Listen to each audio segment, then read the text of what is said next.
Yo, what up, ladies and gentlemen? Welcome back to the channel. My name is Raynday, and today I've got one of my favorite types of videos to make.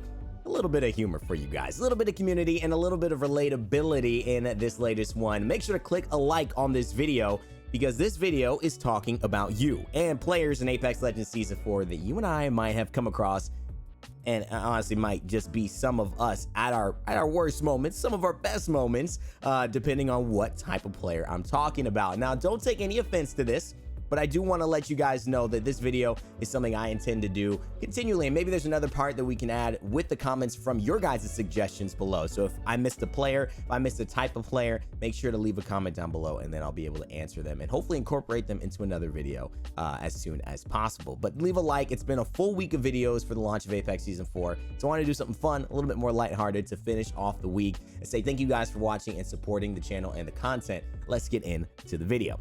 Now, the first type of player that you guys are going to see in Apex Legends Season 4 is the dude who hasn't played since launch.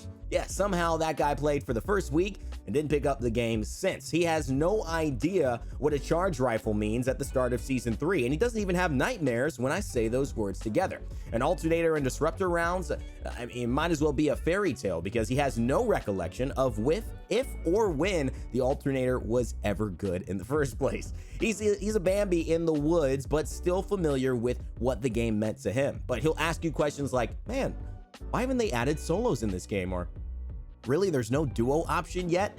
He has no recollection of the entire year of stuff that's gone on in Apex Legends, and in some ways that makes him kind of fresh, fun to play with. He doesn't have any of the stuff that you might see from the toxic players who have gotten a little bit upset and obsessed with the types of balance changes that they want to be specifically done for them, and he just comes in with a clean slate.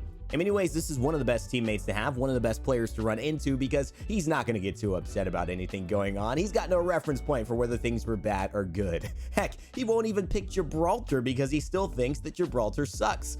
And, you know, at this point, we all know that's very, very much not true. Although this guy is not everybody, he's a lot of people because new players and old players are coming back into Season 4, and if you see him, make sure to fill him in on the things he might need to know and why having that Gibraltar on your team now and not since the first week of Season 0, it's a pretty good idea. Moving on to the second type of player you guys might see in Apex Legends Season 4, well, it's the exact opposite. We call this player the dedicated. Yeah, you know, the guy who not only didn't play that first week and stop, he played that first week, that second week, and has never stopped playing since. You could say he's like me or like any of those streamers, but no, he's worse. He's that guy that somehow finds solace in playing Apex Legends, solace he could never find in the realm of his life, in his home, or in his relationships. This game somehow offered him something human beings could not offer him, and he still doesn't understand why. When asked with what this person would do, what a dedicated would do when you run into them in the game, and it's a final circle, if his son was being born at the same time, he'd look at his wife and say, well, can I squeeze it in? And no, not the baby. He's talking about the final circle. Can he finish that game? And of course, if he can make it, he'll do it. And if he can find a way to get it on a laptop, he'll do both, because that's how important Apex Legends is for him. I'm not saying that this guy doesn't have any other things in his life, but he's just made them less important than playing this game. And you're going to find out that he beats you with an uncanny sense of awareness and adjusting to everything that you've done as if he's done it 1,000 times before. Because he has. Because he's played this game for 800,000 hours and no one else could reasonably do that. But this guy did. He's also bought all the skins, and so you'll know him, you know, by that. Could be a girl too. I'm not trying to be, you know, specific here, but if you run into this type of player, watch out. They will probably win that fight in such a disgusting way, it will startle you and question all of your life choices as to why you even played video games in the first place. Don't worry, it's just because they're that dedicated. Now, the third type of player you guys might run into is the explorer, or the tourist, we like to call this type of player. Now, this player is, think of somebody in Italy or Rome for the first time, where they go over and they see the Pantheon, they see the Spanish Steps, they see the Trevi Fountain, they go to St. Peter's Basilica and look at the Vatican and all of Michelangelo's masteries, the Pieta in the middle of St. Peter's, and they'll say, oh my God, I'm lost in this. And they look up and their family's gone, calling them on their cell phone, 7 missed calls. You have no idea where they are. This type of player in Apex Legends will do that.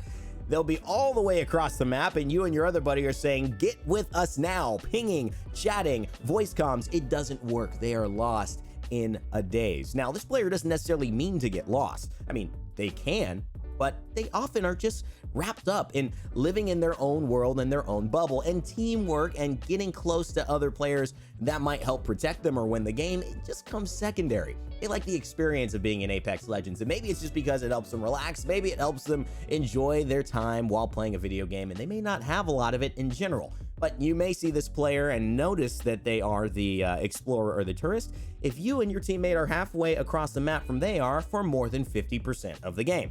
That's a pretty good test for if you're playing with the tourist. Now, we've got another one, and of course this one is fresh for Season 4. The fourth type of player that you guys might see in Apex Legends Season 4 is the Revenant main. That's right. You know that guy that will drive and fly your entire team into the fire of the new area of Hammond Robotics if you're picking Revenant and he's not? Yeah, that's a Revenant main for you. This guy chooses to play Apex Legends, but only because his edgy and very, very dark side and personality can finally be represented by the new legend in Season 4. And that has nothing to do with anybody else. He just needs to have that representation. Now, Revenant may be good, may be bad, but it doesn't matter. He needs to pick him. He needs to play them. And if he doesn't, he's not letting anyone else do it while he's around. He'd rather quit, suffer RP, or even suffer a day of not playing if he can't play his famous edgy boy. And that is what we call true dedication in Season 4. Are you a Revenant main? I might actually be, although I'm not as bad as trying to, suicide my entire team if I don't get Revenant. I'll let somebody else play him. But I mean, there are those Revenant mains. Watch out, they get very, very temperamental and emotional if you try to say Revenant is not top tier. And you can spot a Revenant main when you say he's not that good, or Revenant may not fit in better than Gibraltar or Watson, and he says no, you just don't know how to play him yet. That's right, defending Revenant at all costs, even if a nice little buff could be warranted. All right, let's move into the final type of player that you guys might see in Apex Legends Season 4. It's the Clutch. Now, this player is one of the hardest players to spot in Season 4, and it's one of the hardest players to spot in Apex Legends in general. This player will do pretty much nothing for the entire game. They will be very normal, they will be unobnoxious, they will be maybe even not very talkative. They might type, they might chat a little bit, maybe give some minor direction like, hey, pinging on the map, but they won't say much.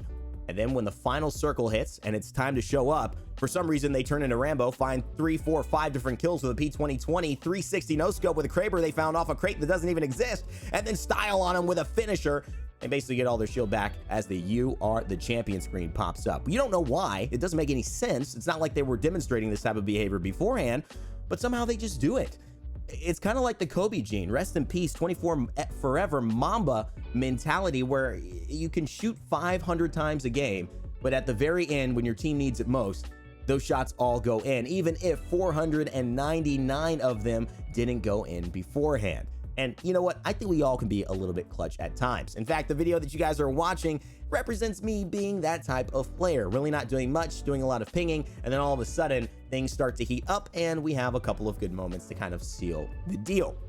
Now, if you're not clutch, it doesn't mean that you're not a good player. You may be a lot more consistent. If you want to check out some of the other legends and other players that I've mentioned in this video, you can go ahead and check the first part of this, where we have a lot of very familiar names like the Looter, the Legend, and of course the Bambi and the Homeowner, and a lot of other fun ones that you guys would like to see. But I want to collaborate with you all at the end of this video. I want you to leave your remarks on who you might be. I want you to let me know in the comment section below who I forgot, and I'm going to tease you with another one for the final part of this video. A bonus round. We've got the bad teammate. Yeah, the bad teammate. Unfortunately, if you see this person, he's the one who is kind of like me on some of my YouTube videos, where unfortunately just forget that there are good things to be doing for your teammates because you're trying to get decent footage and not look like a fool. I mean, yes, there might be a guy that you could pick up right beneath you, but you're worried about hitting that trick shot because that's what you think is going into your montage, not the survival of your team. and it's a bad thing to do. I have to apologize for all the moments I've been a bad teammate to you guys, and I know we've all made our mistakes, but hopefully we clutch out a little bit more than the bad teammate things, which unfortunately can happen in games like this. Hopefully you've been clutching in your games, and hopefully you have been hanging out with me and enjoying your time here this week of Apex Legends Season 4, and you like this list of the top 5 players or 5 types of players that you might see in Apex Legends. Now, if you did, again, leave that comment down below and enjoy the rest of the week. We'll be telling the jacket story, we'll be making some more videos on weapon meta and ranking some legends, and I look forward to seeing you then. Remember, guys, to never give up and never stop gaming, and I'll see you all